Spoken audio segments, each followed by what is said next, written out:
আসসালামু আলাইকুম। আমি আজকে মাছের দু পেঁয়াজু রেসিপি নিয়ে এসেছি।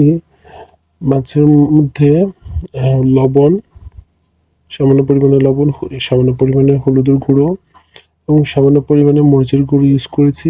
ভালো করে মাছের গায়ে এটা ভালো করে মেখে নিচ্ছি। মাখা হয়ে গেলে আমি একটা হাঁড়িতে সরিষার তেল দিয়ে আমি মাছ ভাজিগুলো আস্তে আস্তে ছেড়ে দিব।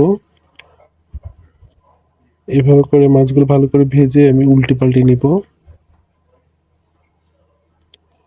একজন আমাকে কমেন্ট করেছিল যে মাছ আপনার ভাজি জিনিস কীভাবে উল্টাতে পারেন। আমি তার জন্য বলবো, যখন নতুন কোনো অনেকদিন ইউজ করেন না এই ধরনের হাঁড়িতে যখন মাছ দিবেন, তখন সেই হাঁড়িতে মাছটা পরবর্তীতে বা যে কোনো জিনিস উল্টাতে একটু সময় লেগে যায়।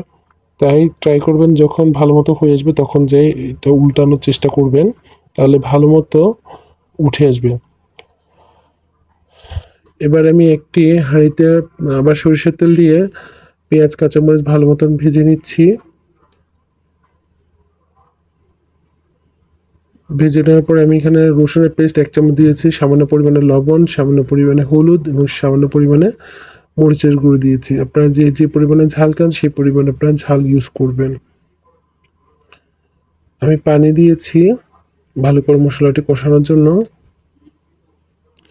তার মধ্যে মাছগুলো দিয়ে দিলাম মশলার পানিতে। মাছগুলো ভালো মতো হয়ে আসলে এবার আপনারা পরিবেশন করে খেতে পারেন। আমার ভিডিও যদি ভালো লাগে আমাকে প্লিজ ফলোইং।